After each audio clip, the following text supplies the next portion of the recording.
Queridos irmãos, eu quero vos cumprimentar com a paz do Senhor Jesus. Amém. Você que trouxe sua Bíblia, abra comigo no livro de Atos dos Apóstolos, capítulo de número 16.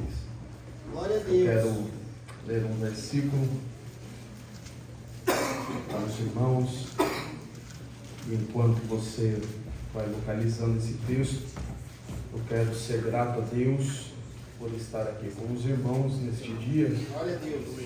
É uma alegria muito grande poder conhecê-los, poder estar com vocês nesta linda festa da juventude aqui na igreja O Caminho é Cristo. É isso? Deus abençoe. Pastor, muito obrigado. Obreiros, Deus abençoe a todos. Minha eterna gratidão a todos os irmãos. A irmã Jussara, cadê ela? Tá ali. Deus abençoe. O departamento, essa camiseta é linda. Glória a Deus. Eu acho que o número GG serve em mim. Ô, glória. Deus abençoe vocês, Deus abençoe a todos meus tios que estão ali, meu tio Levi, meu tio Claudinei, minha tia Lia, minha tia Cris. Esses dois casal foi o que mais cuidaram de mim quando eu era criança. O que mais cuidou de mim quando eu era criança. É uma alegria estar aqui com eles. Minha esposa, cadê minha esposa? Levanta a mão, meu amor. Assim, ó. Levanta alto. Ela é vergonhosa. Uma bênção, nós vamos completar 3 anos de casado. E descobrimos que há 3 meses tem um coraçãozinho batendo. Glória a Deus. Aleluia. Um amor muito grande. Deus abençoe meus amigos, a Natália, o Guilherme. Eu vim dormindo, irmão, no carro. O Guilherme veio dirigindo. Nós estávamos no congresso a tarde toda, desde cedo. E hoje Deus está nos conduzindo a esse ambiente. É uma alegria estar com vocês. Eu sei que o tema que vocês repararam fala sobre o serviço lá em Mateus, mas o Senhor me conduziu a esse texto e nós vamos falar um pouco sobre um serviço que foi feito, capítulo de número 16, versículo de número 25 a seguir. Eu quero ler na tela, daí eu leio na mesma linguagem dos irmãos. E perto da meia-noite, Paulo e Silas oravam e cantavam hinos a Deus, e os outros presos escutavam. E de repente veio um tão grande terremoto que os alicerces do cárcere se moveram, as portas foram abertas e soltas as prisões de todos. E acordando o carcereiro e vendo abertas as portas da prisão, tirou a espada e quis matar-se, cuidando que os presos tinham fugido. Mas Paulo clamou com grande voz, dizendo: não te faça nenhum mal, que estamos todos aqui. E pedindo luz, saltou dentro e todo trêmulo se prostrou ante a Paulo e Silas. E tirando-os para fora, disse: senhores, o que é necessário para que eu faça para ser salvo? E eles disseram: crê no Senhor Jesus Cristo, e será salvo tu e toda a sua casa. Aleluia. Tome seu assento. Glória a Deus. Glórias a Deus. Queridos, ao final desse culto, eu trouxe um material comigo. Os irmãos que puder abençoar a minha vida, o meu ministério, nos ajude. Eu trouxe alguns pães caseiros que minha mãe fez hoje cedo para estar vendendo aqui com os irmãos, fresquinho. E eu já separei um que eu tenho que passar na volta, eu tenho que passar na casa da minha avó e deixar o dela. Então, um a menos vocês não vão comprar. Mas está lá. Abençoe minha vida, tenho de pouco, sem pouco, uma bênção em nome de Jesus. Olha para quem está do seu lado e diga assim: meu irmão. Não. Diga forte, diga: meu irmão. Compra um pão para mim.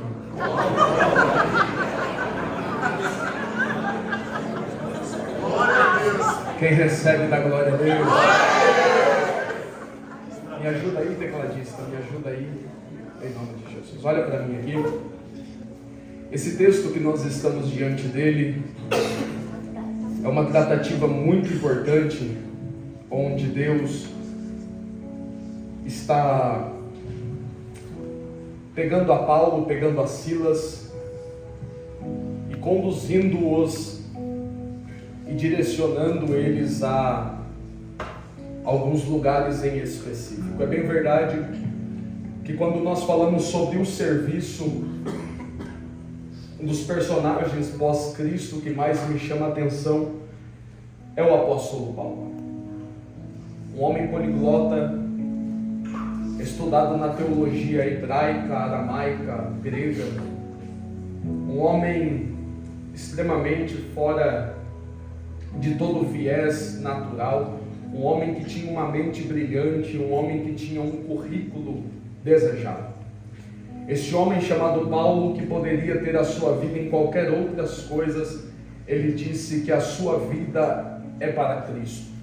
Então ele se auto-entregou a Ele. Ele considerou tudo quanto ele sabia perdido quando ele conheceu a Cristo. É tanto que ele vai dizer que já não vivo, mas eu, Paulo, mas é Cristo que vive em mim.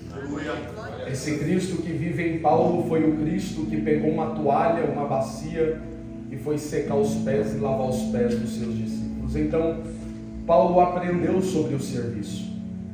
E todo servo do Senhor, toda serva do Senhor, todo homem, toda mulher de Deus precisa entender a razão e o que é o servir. O capítulo 16, a Bíblia nos narra dizendo que Paulo está na sua segunda viagem missionária, agora com Silas, e eles estão em Derbe, em Listra, e eles vão começar a fazer um cronograma para onde eles vão viajar. E eles começam a programar a sua viagem. Qual é a cidade próxima que nós vamos pregar a palavra? E aí eles localizaram e colocaram um destino. Olha, nós vamos para a Ásia. Aí vem Deus e fala para eles: para a Ásia vocês não vão.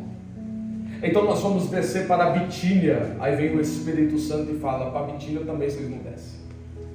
Eles tinham feito um cronograma, uma rota, uma programação, dizendo: vou para a Ásia. Deus falou: não vai. Vou para a Bitínia. Deus falou: para a Bitínia também não vai. Aí foram dormir. No sonho apareceu um varão da Macedônia e disse: passa a Macedônia e nos ajuda. Eles concluíram que Deus estava conduzindo eles para a Macedônia. A primeira lição que eles me ensinaram nesse texto sobre o serviço é que todo homem, toda mulher e todos aqueles que exercem uma vida com Deus, eles precisam entender primeiramente que todas as suas vontades, todo o seu desejo, todo o seu querer e tudo quanto você quer para você é anulado. Quem vive uma vida direcionada de Deus, diante de Deus, ele não faz mais o que quer. Ele não pisa onde quer. Ele não vai para onde deseja. A sua vida e as suas vontades são aniquiladas, uma vez que Cristo está à sua dianteira. Cristo, ele disse: aquele que quiser vir após mim, negue-se a si. A fala de Cristo para o serviço não é a sua vontade na frente da minha. Não são os seus planos na frente dos meus. Não são os seus propósitos maiores que os meus. Na verdade, os meus planos são maiores do que os seus. Os meus pensamentos são mais altos do que os vossos. Então a primeira lição que nós aprendemos com Paulo e com Silas é: quem serve a Cristo, as suas vontades são totalmente anuladas. Eles descem a Filipos, que é a primeira província da Macedônia. E quando lá chegam, eles vão à beira do rio. E na beira do rio está o círculo de oração da Macedônia. As irmãs fazendo a tarde da bênção, um culto. E elas estão orando. E aí Paulo chega e prega. E quando Paulo chega e prega, tem uma moça naquele meio chamada Lídia, que vendia púrpuras. E essa moça ouviu aquela mensagem, o seu coração se abriu, e ela e a sua casa receberam a Cristo. Ela sabia que aqueles homens são viajantes, pregadores, missionários. Ela vai dizer para Paulo e para Silas: olhe, se hospede em minha casa, fique em minha casa, recline a cabeça em minha casa. Agora Paulo e Silas têm um lugar para se hospedar, para deitar a sua cabeça e dormir. E a Bíblia vai dizer que quando eles se levantam na casa de Lídia, eles vão para um lugar, e esse lugar a Bíblia detalha, um lugar chamado lugar de oração. E todos os dias eles se levantam e saem da casa de Lídia, vão para o lugar de oração, saem do lugar de oração, vão para a casa de Lídia, saem da casa de Lídia, vão para o lugar de oração. E eles estão vivendo uma vida de oração.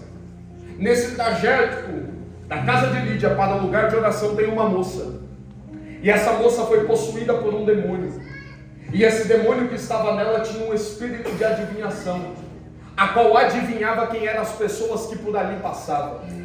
Quando Paulo passa, quando Silas passa, ela grita: são servos do Deus Altíssimo. Glória a Deus. Esse espírito maligno está deduzindo quem são aqueles homens. E aqueles homens estão indo orar. Diga: Paulo, Silas estão orando. Esses homens, eles estão passando diariamente para um ambiente chamado ambiente de oração. E essa moça, quando vê eles, ela grita: são servos do Deus Altíssimo. Só que isso não foi um dia, diz o texto, e muitos dias gritava ela.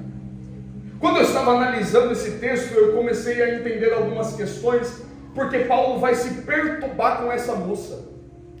A fala da moça, o que ela gritava, o que ela dizia, perturba Paulo. E aí eu fui querer entender por que perturbou. Porque afinal de contas, a fala daquela moça não há nada de errado. Ela está dizendo: são servos do Deus Altíssimo. O que há de errado nessa fala? O que há de negativo? O que há de ofensivo nessa fala? Ela está todos os dias dizendo: são servos do Deus Altíssimo. Todos nós aqui que exercemos uma função diante de Deus, ou uma chamada, um ministério, todo mundo sabe que existem momentos de reconhecimento. Haverá momentos de elogios, de aplausos, mas não é toda hora. Mas são os dias de luta, sim ou não? De prova, de tribulação, de calúnias e difamações do que o reconhecimento. Só que Paulo está se irritando por um reconhecimento. E a questão é: por quê? É porque Paulo entendeu uma coisa: que por trás daquele reconhecimento tem um demônio. E a intenção do diabo é elogiar tanto, ao ponto de inflamar o ego dos homens de Deus e tirar eles do caminho correto. E que caminho é esse? Lugar de oração. Porque o elogio uma vez é bom, mas se for muitas vezes, tira do caminho. Por isso que Deus coloca lutas no nosso caminho. Porque eu aprendi que a luta me coloca na trincheira de novo. Glória a Deus. Então Paulo vai se perturbar. Por quê? Porque tem um demônio por trás. Só que qualquer homem não saberia que ali tem um demônio. Só que esses homens estão indo orar. E a oração ainda revela. Aleluia. Quem são as pessoas de verdade? Eles estão indo orar. A oração revela. Se fosse para qualquer outro, ninguém saberia que ali tem um demônio. Mas a oração ainda revela. Se fosse com qualquer um, ninguém notaria que era um demônio. Mas a oração ainda revela. A oração revela o outro lado. A oração revela quem é. A oração revela quem não é. A oração revela quem é amigo fiel, quem é amigo infiel. A oração revela quem chega perto de você e quer teu bem. Mas a oração revela quem chega perto de você e quer teu mal. A oração revela quem senta na tua mesa, come da tua comida, bebe da tua água, veste da tua roupa e quer o bem da tua família. Mas a oração também revela quem quer o mal. Mas Deus está dizendo: a oração ainda revela. Paulo chega naquela moça, coloca uma mão, expulsa o demônio. Só que aí que entra o detalhe interessante. Essa moça não era apenas um ser humano. Essa moça era um produto. Essa moça não era um ser humano. Aos olhos do homem, era um produto. O texto diz que quando o espírito mal foi expulso, apareceu os donos daquela moça. Essa moça, quando adivinhava, dava dinheiro. Então essa moça não era um ser humano, essa moça era um produto. Aos olhos humanos, dos homens, ela era o lucro que ela dava. Só que Paulo, ele vai colocar a mão nela. E aqui tem a representação. a representação do reino de Deus e a representação do sistema mundano. No sistema mundano, o ser humano só é o que é pelo que tem. O ser humano só é o que é pelo lucro. Dessa porta para fora, na calçada para lá, o que vale não é quem é. O que vale é o que se tem. Mentira, Maio, verdade. Segunda-feira na tua empresa, se você parar de dar lucro, na terça-feira tu é chamado numa salinha chamada R e vai receber um carimbo bonito na carteira. Porque dessa porta para fora o que se vale não é caráter, o que se vale não é postura, o que se vale não é o que tem de bem, o que se vale é o que você tem. Dessa porta para fora o que vale é o seu anel no dedo, o seu diploma na parede, o seu carro. Dessa porta para fora o que vale é a sua condição financeira, qual classe você é na sociedade. Dessa porta para fora o que vale é quantas viagens ao redor desse mundo você fez. Mas da porta para dentro é diferente. Porque em uma igreja onde entende sobre o serviço, ele nunca vai servir alguém pelo que alguém tem. Quem entende o princípio do serviço nunca vai servir alguém se tem dinheiro ou não. Porque o que nós vivemos no nosso dia são pessoas aonde serve quem não tem deixa de servir. Mas quem entende o princípio do reino de Deus, ele entende o ser humano, mas vale o que é e não o que tem. Porque se Cristo Jesus fosse colocar um parâmetro para morrer na cruz e dissesse assim: Deus, olha, eu só vou morrer porque quem tem, só vou morrer porque quem tem dinheiro, por quem dá lucro, eu não estaria aqui, você não estaria aqui. Mas João 3,16 diz que Deus amou o mundo de uma tal maneira, essa tal maneira está além do dinheiro, está além da riqueza, está além de posse, está além de bens, está além de tudo. Deus não me amou, Deus não te amou pelo que nós temos, Ele nos amou por quem nós somos. Paulo coloca a mão sobre aquela moça e aquele espírito mal sai. E é tão interessante que o texto é detalhista, eu amo a Bíblia, que a Bíblia detalha dizendo: e os seus senhores, vendo que a esperança do seu lucro estava perdida, prenderam a Paulo. Porque tem pessoas que só vão se apresentar a Deus no momento de luta. Enquanto essa moça dava lucro, os donos não apareciam, mas quando começaram a ter prejuízo, apareceram. Porque tem pessoas que no lucro não aparecem, porque tem pessoas que no lucro não oram, porque tem pessoas que no lucro não jejuam, porque tem pessoas que no lucro não vêm para o culto, porque tem pessoas que no lucro não vêm para as campanhas, porque tem pessoas que no lucro não sabem de Deus, mas é só começar a ter prejuízo. Eu vou dizer algo ao seu coração: Deus sabe como te trazer para perto dele. Se for com a porta aberta ou com a porta fechada, mas te trazer para perto dele, ele traz.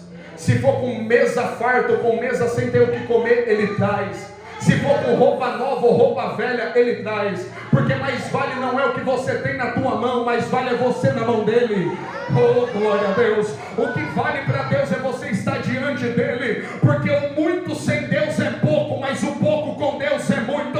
E ele está dizendo: independente de como estiver a tua vida, se você estiver ao meu pé, você tem tudo. Porque tudo sem Deus é nada, mas nada com Deus é tudo.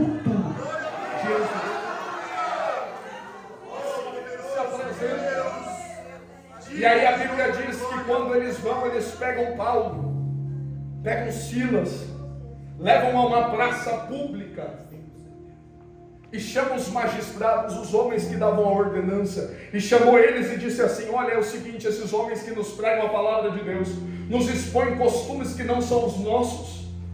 Quando o magistrado ouviu aquilo, ele logo deduziu: são opositores, e opositor a gente bate. Pegou vara, deu na mão deles e disse: pode bater. Bateram. Olha as vestes, pode rasgar. Rasgaram. Aí chamou um carcereiro, responsável pelo cárcere, e disse assim: pega esses dois homens, leve preso no cárcere interior. A Bíblia diz que Paulo e Silas vão ser presos. no cárcere interior. Eu aprendi que cada vírgula, acento, maiúsculo, minúsculo, que há dentro deste livro sagrado, há um porquê. E se a Bíblia diz que eles estão num cárcere interior, é porque tem um porquê. A história complementa, nos ensina que o cárcere interior era um ambiente onde estavam os seres humanos de maior periculosidade daquela região. Os homens mais perigosos daquela época e daquela redondeza. Cárcere interior. Cárcere interior não entrava ladrão de galinha. Cárcere interior não entrava ladrão de ovo. Cárcere interior entrava homens perigosos. E Paulo e Silas estão aonde? Paulo e Silas estão sendo considerados os piores humanos daquela terra. Só que quando eles entram lá, pastor, a Bíblia vai dizer que eles vão começar a orar. Aleluia! Eles apanharam, estão com as vestes rasgadas, pés e mãos presos nos troncos, sangrando, doendo, mas quando entram lá dentro, a Bíblia diz, e eles oravam. Aleluia! E eles cantavam. E eles cantavam. E eles oravam. E eles cantavam. E eles cantavam. Paulo e Silas poderiam muito bem, vamos ser sinceros aqui, o que esses homens tinham de argumento para colocar Deus numa parede e dizer, tá vendo? Se eu tivesse ido para a Ásia como eu queria, não estaria sofrendo o que estou sofrendo. Meu Deus. Tá vendo? Se eu tivesse ido para a Bitínia como eu queria, o Senhor me deixou, eu não estaria sangrando como eu estou. Fui para onde o Senhor me mandou e olha onde eu estou. Num cárcere interior, sangrando.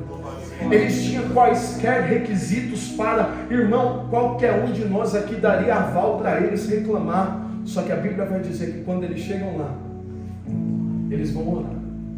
Glória a Deus. Glória a Deus, aleluia. Aleluia. O que Paulo e Silas estão fazendo, Maio? Um culto.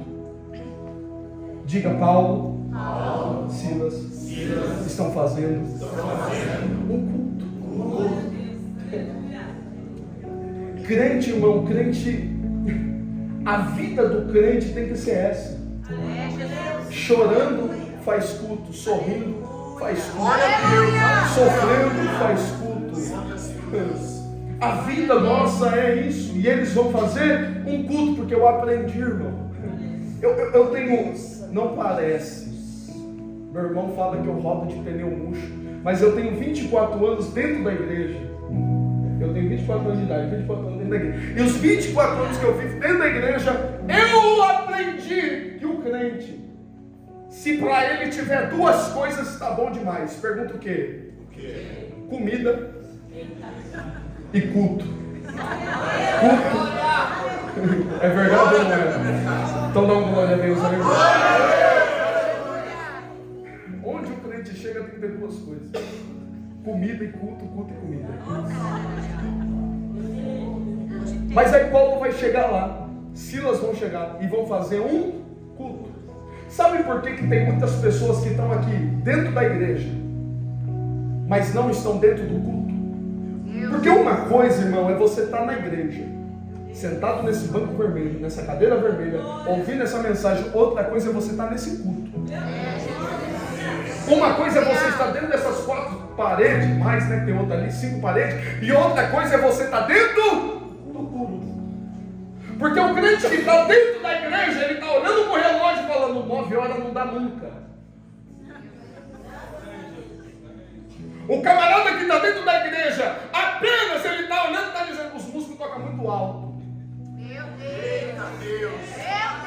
O camarada que está dentro da igreja e ele só está aqui, ele está dizendo, qual vai ser a cantina?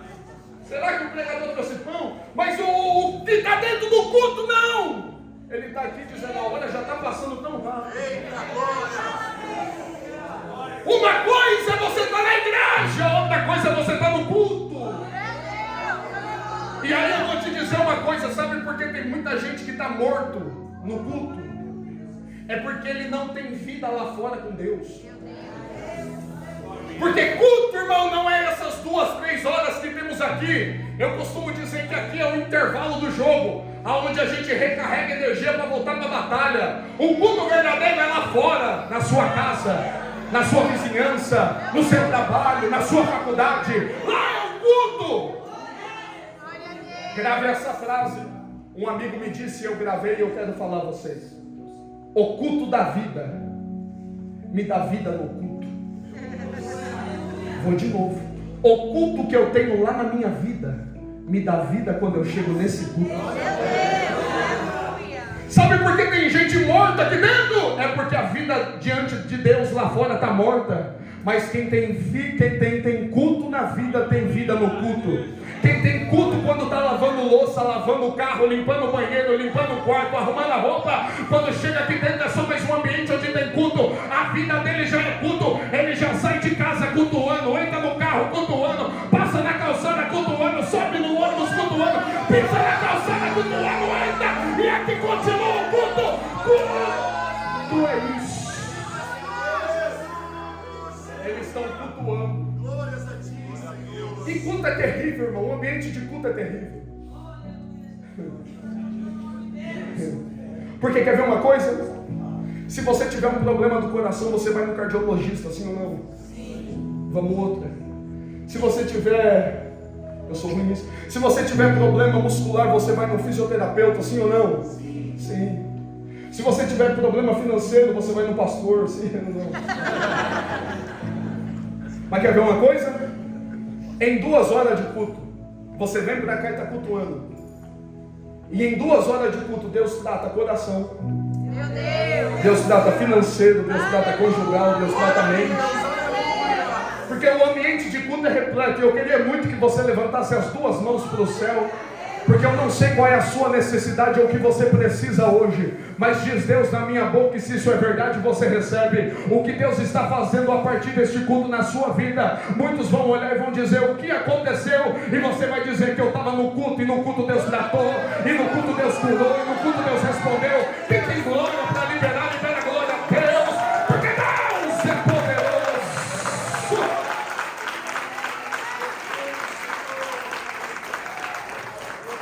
Então eles estão fazendo um culto. Prisão, cárcere interior. Eles estão adorando. Eles estão glorificando. Aleluia. Eles estão adorando. Cárcere interior, irmão. A história nos diz que só entrava o carcereiro. O carcereiro pegava a comida do prisioneiro, dava para ele, olhava se estavam presos, voltava, fechava ao cárcere e subia. Não tinha visita, não tinha ninguém. No cárcere só o carcereiro entrava e não recebia nenhuma outra visita. Porque se Paulo e Silas dentro daquela prisão chamasse por Timóteo, Timóteo não ouviria. Se ele chamasse por Lídia, Lídia não ouviria. Se ele chamasse pela moça que foi liberta, a moça não ouviria. Porque existem situações na nossa vida que se você bater na porta do médico, o médico vai resolver. Porque existem situações na nossa vida que se você bater na porta do psicólogo, psiquiatra, do advogado, ele vai solucionar. Mas existem lutas que não adiantam, irmão. É verdade. Existem lutas que o médico não resolve, o advogado não resolve, o psicólogo não resolve, o psiquiatra não resolve, ninguém resolve. É só um joelho no chão, uma boca aberta diante de Deus que resolve. Eles estão lá, e se eles gritassem pai, pai não ouviria, mãe não ouviria, vó não ouviria, tio, ninguém ouviria. Aí eles vão falar com o único que ouve todo mundo a toda hora, a qualquer momento, a qualquer instante. Eles vão começar a orar e a oração Deus ouve. Eles vão começar a adorar e a adoração Deus recebe. E eles começaram a adorar. E aquela adoração passou o teto do cárcere, chegou nas nuvens, chegou no céu, passou a estrela, passou o sol e chegou diante de Deus. Deus é terrível. Eles estão adorando aqui. E Deus, Ele está recebendo. Oh, glória a Deus. Eu senti de falar isso de novo. Eles estão adorando aqui e Deus está recebendo lá. Eles estão adorando aqui, Deus está recebendo. Eu queria que você adorasse a Deus por 10 segundos, porque Deus está dizendo, Marlon, eles estão me adorando aí, eu estou recebendo aqui. Eles estão glorificando aí, eu estou aí. Quem tem glória?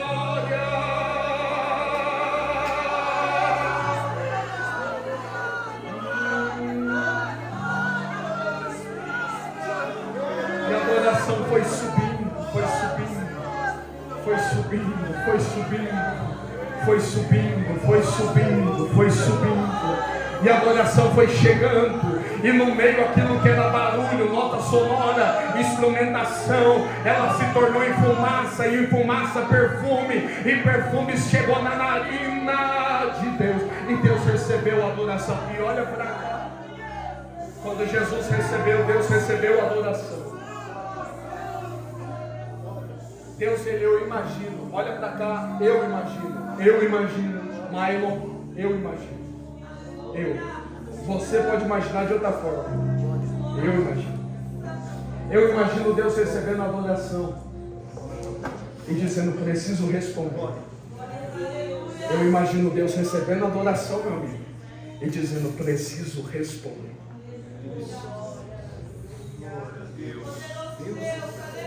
Eu imagino Deus recebendo a adoração e dizendo, preciso responder.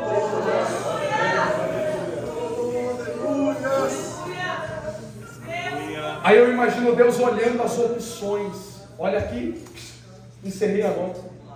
Deus olhando as opções e dizendo assim, chama Timóteo. Está muito longe, ficou lá em Derbe. Chama Lídia, é mulher, não tem voz. Chama a moça que foi endemoniada, pior ainda. Estão apanhando por causa dela. Chama os magistrados, mandou prender. Chama os donos da moça, foi eles que deram a ordem. Então como que nós vamos fazer? Aí eu imagino um diálogo, Deus e os anjos e Deus, e os anjos preparados para mandar a resposta, e Deus falando, já sei, o que? Terremoto. Glória a Deus, aleluia. Como que vai ser, meu? Terremoto. Só que aí tem uma questão para você dar glória a Deus, irmão. Eu estava estudando, eu sou mente rasa, e eu estudando sobre isso, e eu vi que o terremoto, ele acontece porque quando a terra está sobre a placa tectônica e se choca com outras, causa tremores que estremecem a terra, o solo, e causa as demolições e por fim. Estados Unidos normalmente, diariamente, mensalmente, semestralmente, tem terremotos. A placa tectônica se choca com outras e causa terremoto. O Brasil está sobre uma que não se choca com nenhuma. Isso eu aprendi na escola, lá no Mufarrejo. Não se choca com nenhuma. Eu sou de Mariporã, irmão. Não se choca com nenhuma. E por isso não tem tremores aqui no Brasil. E sabe qual é o legal? Eles estão na Macedônia. E depois você pega na geografia e vai ver. A Macedônia também é igual ao Brasil. Não se choca com nenhum. Meu Deus. Sabe qual é o detalhe? É impossível ter terremoto ali. Meu Deus.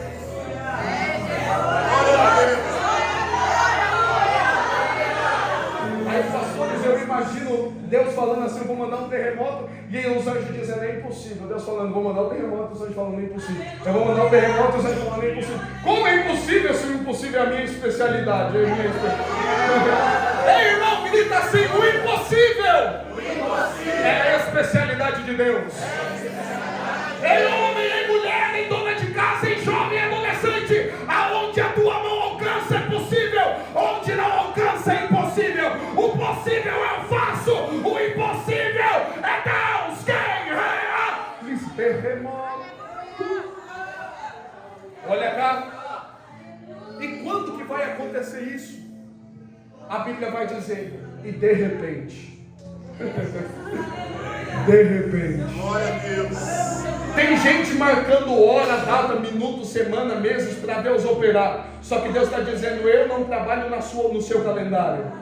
Eu não trabalho na sua hora, porque estamos invertendo o papel. A gente pensa ser dono de Deus e diz em 21 dias, em 7 dias, em uma semana, em 5 dias, em uma oração. E Deus está dizendo, não sou eu que sou ordenado por vocês, eu ainda sou cabeça. Eu ainda sou oleiro, vocês são barro. Eu sou o Senhor, vocês são servo. Eu sou pai, vocês são filho. Eu sou criador, vocês criatura. Eu que tenho, vocês não têm. Eu que faço, vocês não. Eu ordeno o dia, eu ordeno a hora. E quando que aconteceu? De repente não tem hora, de repente não tem dia, de repente não tem minuto. Como que é o de repente? As mulheres, cadê as mulheres? Levante a mão. Só mulher. Varão, cuidado para não levantar a mão agora. Só as mulheres. Um dia, as casadas. Isso. Um dia você estava na sua casa e a casa não estava aquele brilho. Tem esses dias. A louça está assim e as roupas estão assim. Tem ou não tem esses dias? Tem não. Tem não. E desses dias, bate alguém no portão e diz: vim tomar um café. Foi de repente ou não foi? Esperava ou não? Mas aconteceu ou não aconteceu? É assim que Deus trabalha. É assim que Deus trabalha. Glória a Deus, aleluia. É quando você menos espera. Aleluia. É quando você menos pensa. Xarabodoia selvi, raia solidaia selvi. Pastor, Deus me autoriza a dar uma profecia para esta igreja, e se Ele tiver mão para levantar, eu tenho uma palavra para liberar. O que Deus ia fazer em dezembro, Deus vai fazer nesse semestre. O que Deus ia fazer nesse semestre, Ele vai fazer nesse trimestre. O que Deus ia fazer nesse trimestre, Ele vai fazer nesse mês. O que Deus ia fazer no final do mês, Ele vai fazer essa semana. E o que Deus ia fazer essa semana, diz Deus na minha boca, ainda antes que esse dia termine, a resposta de Deus vai acontecer, porque tem crente na terra adorando, e o impossível vai acontecer. De glória a Deus. E sobreveio um tão grande terremoto. Você já viu o noticiário? Eu tenho tempo ainda, glória a Deus. Igreja boa é essa que dá tempo. Você já viu o noticiário de terremotos? Que quando eles acontecem, prédios são derrubados e soterrados, já ou não? Já. Casas. E aí você liga o noticiário, a Band, a Globo, a Record, não sei qual você assiste, e aí você vê lá, já passa de tantos o número de pessoas soterradas. Quem já viu isso aí? Eu já vi. Porque o terremoto, quando acontece na terra, o terremoto que vem da terra, o final dele é a morte. Glória a Deus. Meu Deus. Só que Deus está mandando um terremoto, e olha o detalhe da Bíblia, que mexeu nos alicerces, na estrutura. E o que aconteceu? Derrubou tudo? Não, a prisão abriu. A algema caiu. Oh, glória a Deus. A prisão abriu. A algema caiu. Porque quando vem da terra o final é morte, mas quando vem de Deus a prisão abre. Eu vou de novo para alguém entender. O que vem da terra termina em morte, mas o que vem de Deus é prisão que se abre.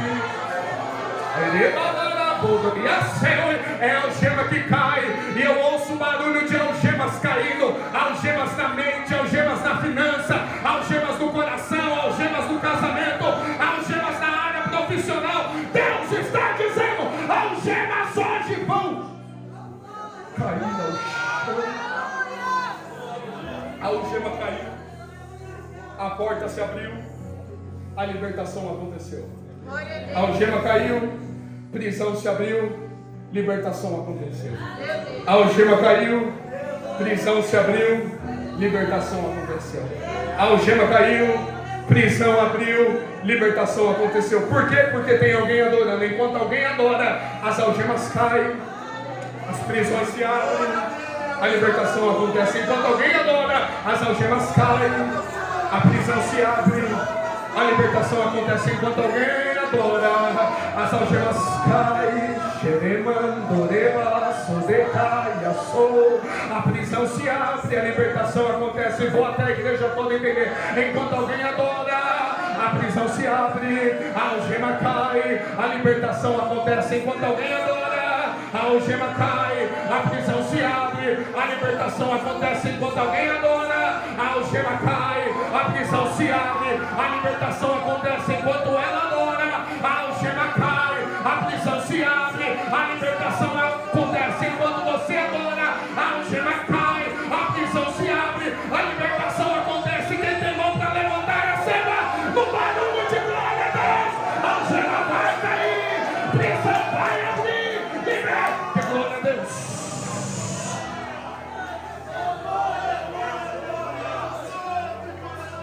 Eles estão adorando.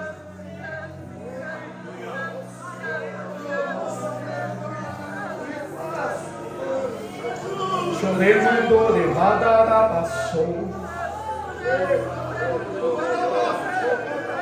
Chorando levada céu me raia sobre. Charamando levada maia ceramando levaia sou.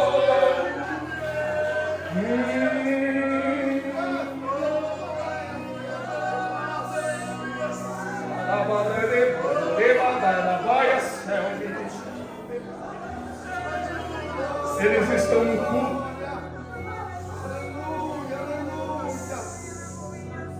No ambiente de culto é interessante. Que eu vou finalizar agora. Olha para mim. Olha para o gordinho aqui. Olha para mim. Eles estão adorando no culto. E nesse culto, irmão, tem 3 grupos nesse culto. Quantos? Quantos? O primeiro grupo que está nesse culto, que algemas caem, prisão se abre e libertação acontece, é Paulo e Silas. E nós vamos rotular os grupos aqui. Quem está orando e quem está cantando só tem um rótulo para eles: adorador. Todo culto tem o grupo dos adoradores. Aqui, Perus, onde eu congrego Calheiras, sede de Mariporã de Perus, tem. Todo culto tem esse primeiro grupo, que está orando, que está cantando, os adoradores. Deixa eu perguntar, aqui tem? O segundo grupo quem é, Maio? A Bíblia diz que tinha prisioneiros em outras celas. E eles estavam escutando, diga, os prisioneiros.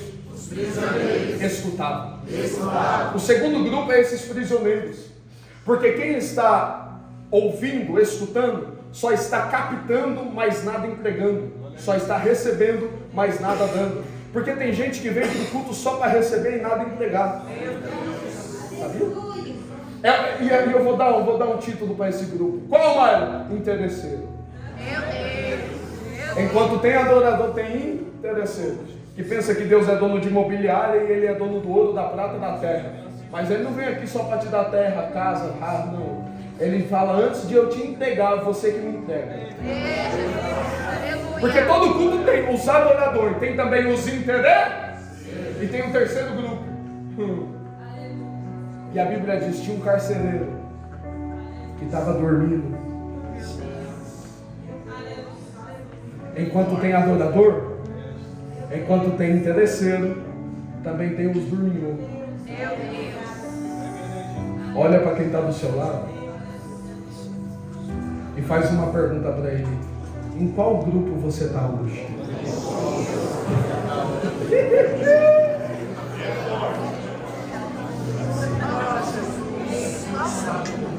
Olha, meu amigo, o que vai acontecer? Eu digo e você repete. Diga: prisão cai, algema cai, prisão se abre, e libertação acontece. Vamos de novo? Algema, prisão, libertação. Ficou bom? Algema, prisão, libertação. Última vez: algema, prisão, libertação. E eu vou dar uma fala aqui. A prisão não se abriu, as algemas não caíram, e a libertação não aconteceu por causa do carcereiro que estava dormindo. As algemas não caíram, as prisões não se abriram, e a libertação não aconteceu por causa de quem estava com interesse. algema só cai, prisão só se abre. Glória a Deus. E libertação só acontece porque no culto tem um grupo. E eu vou perguntar de novo: tem esse grupo aqui? Quando você levantou a sua mão, eu queria que você levantasse as duas agora. Porque eu recebi algo de Deus ao meu coração dizendo: no glória a Deus desta igreja, algemas vão, prisões vão e libertação vai. Diga forte: algemas vão, prisão vai, libertação vai, algemas vão, libertação vai, algemas vão, prisão vai e libertação vai. No glória a Deus da igreja, algema cai, prisão se abre e libertação acontece. No glória a Deus da igreja. Adoraram. E as algemas caíram, as prisões se abriram e a libertação aconteceu. Aí sabe o que aconteceu? Diz a Bíblia que Deus mandou o terremoto, mexeu no alicerce. E é tão interessante que o cárcere não cai, porque eu vejo Deus assim, eles adorando, Deus mandando um terremoto, e todo mundo dizendo: vai cair tudo. E aí eu vejo Deus mexendo embaixo, tremeu embaixo e segurando o cárcere em cima, dizendo: cair não cai não, pode até tremer, mas não cai. E aí lá dentro, tá lá os adoradores, os interesseiros e os dormiu. E sabe o que é legal? Quem está adorando? Eu faço uma pergunta e você me responde. Quem que está adorando? Paulo e? Só tem dois. Só que a Bíblia vai dizer que as prisões vão ser abertas não só dos dois. Diz a Bíblia: e todas as prisões se abriram. Aleluia! É forte, Deus. Porque o que Deus vai fazer não vai fazer só em você. Quem está do lado também, olha para quem está do seu lado e diga assim: irmão, fica perto de mim, porque Deus vai me abençoar tanto que quem estiver do meu lado também vai receber. Oh, glória a Deus. Não sai de perto de mim não, irmão, porque quando a bênção chegar vai ser para mim, para minha esposa, para o meu filho, para minha casa, para a sua casa, para todo mundo. O que Deus vai fazer vai alcançar todos. Olha cá, as prisões de todos se abriram. E o dormiu acordou. E quando ele acordou, a prisão já estava aberta. O cárcere já tinha tremido. Tudo já tinha acontecido. Porque tem gente que Deus está curando e ele só vê depois que Deus cura. O anjo está passando e ele não está vendo. Por quê? Dormiu. Tem dormiu. E aí ele acorda. E quando ele acorda, é perto da meia-noite. E perto da meia-noite ele vê todas as prisões abertas. Ele vai sacar a sua espada para se matar. Irmão, existe um detalhe histórico muito interessante. A Bíblia diz que é perto da meia-noite, que está escuro. A história diz que 10 horas da noite toda a funcionalidade, todos os serviços do cárcere se encerravam. Por isso está dormindo. Só que existe algo mais curioso ainda. E olha aqui, e agora eu prometo que eu terminei. O carcereiro, exemplo, Maicon, eu sou o carcereiro daquele período noturno. E se um prisioneiro sequer fugisse sobre a minha supervisão noturna, eu, Maicon, pagaria a sentença de quem fugiu, e quem fugiu estaria livre. E se 2 fugissem, eu e a minha esposa pagaríamos a sentença dos 2, e os 2 estariam livres. E se 3, eu, minha esposa e meus filhos. E se mais de 3, eu, minha esposa e toda a minha família ficaríamos dentro do cárcere até o último dia de nossas vidas. Quando o carcereiro acordou e viu a prisão de todo mundo aberto, ele deduziu uma coisa: fugiu todo mundo. Vamos ser sinceros? Se é no Brasil, tá de noite, os guardas tá tudo dormindo, e do nada as algemas caem em prisão e todas as portas se abrem, não sobra um. Quando ele levantou, ele puxou a espada, e aí é interessante, puxou a espada para se matar, porque aqui já havia um decreto definido. É o final da sua história hoje. Meu Deus. Fugiu todo mundo, puxou a espada. Paulo grita: está todo mundo aqui dentro, viu? Aleluia. Glória a Deus. Aleluia. Quando ele vê isso, ele se espanta, porque na ótica natural, fugiriam. E se tremeu, abriu, o prisioneiro estavam lá e o carcereiro dormindo e não fugiram. Só tem uma coisa: meu Deus, irmão. Aí ele chega em Paulo e Silas e diz assim: o que eu faço para ser crente? Aí Paulo responde, e olha que lindo que eu falei. Havia um decreto para ele e para toda a casa de morte. Só que aí Paulo vai dizer assim: crê no Senhor Jesus Cristo e será salvo você e toda a sua. Porque havia uma lei decretando o fim da casa dele, mas Cristo, oh glória a Deus, enquanto a fala é o final da sua casa e da sua história, Cristo chega e diz: é só o começo de tudo. Porque eu ainda acredito que Deus faz de tudo novas coisas. O diabo põe ponto final, Deus apaga e põe vírgula. Aleluia. O mundo põe ponto final, Deus apaga e põe vírgula.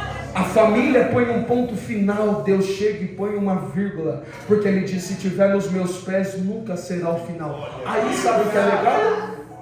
É que essa uma hora que eu estou pregando, e tudo isso que está acontecendo, sabe por que aconteceu, irmã Jussara? Só por causa da salvação daquela casa. Aleluia. Glória a Deus. Aleluia. Servir a Deus nem sempre teremos o propósito em mente. Por quê? Mas no final tudo vai valer a pena. Glória a Deus. Vamos recapitular? Vou para a Ásia. Vai não. Vou para Bitínia. Vai não. Vou para Macedônia. Vai. Vou para a beira do rio. Vai. Vou orar, vou cantar, vou pregar. Vai. Lídia vai aceitar. Vai te colocar na casa. Vou. Vai me orar. Vai. Na oração vai ter uma moça demoniada. Tu vai expulsar o demônio. Vou.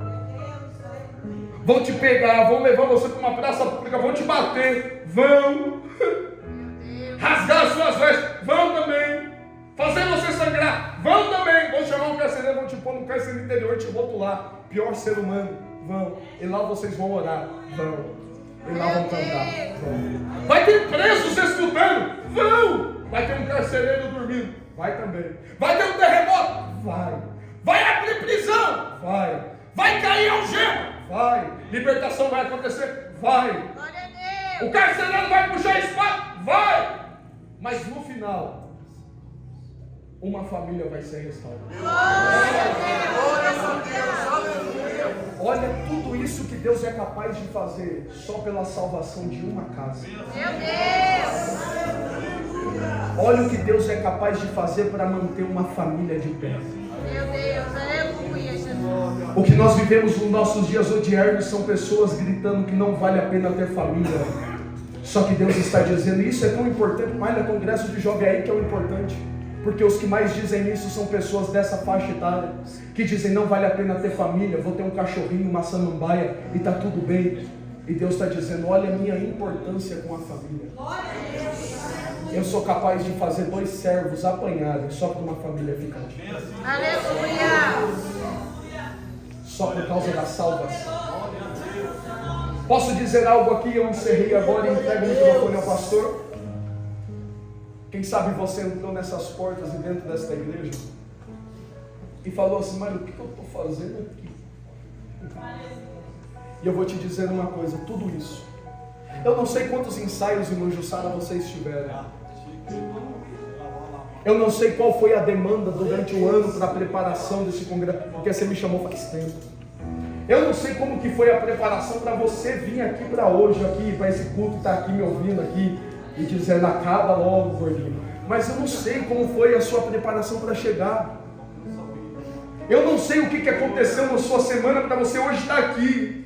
Não sei o que deu errado ou o que deu certo. Eu não sei. Mas eu sei de uma coisa e todo mundo vai concordar comigo. Que todos os louvores, todos os ornamentos, todos os detalhes, tudo só tem um propósito. Algo. Eu não sei se tem alguém aqui que não é crente. Estou afastado, faz tempo, não sei. Eu gosto de ver minha vida com uma perspectiva. Eu sei que eu devo esperar Cristo agora, mas eu gosto de programar minha vida. E eu gosto de pensar como eu vou estar daqui 10 anos, 15 anos, 20 anos, 30 anos, 40 anos. Eu não sei, mas eu me programo e eu penso estar bem. E quem sabe tem alguém aqui que está longe do Senhor, afastado do Senhor, há 2 anos, 5 anos, 10 anos, 8 anos, 6 anos, 3 anos, eu não sei. E a pergunta que eu te faço é, como você se vê? Você aguentaria ficar mais esse tempo todo longe de Cristo também? Novamente? Eu aprendi, e eu repito isso, esse culto aqui não é apenas um culto, é um encontro do Pai com os filhos. E sabe o que o Pai está colocando na mesa hoje? É dia de tomar decisão.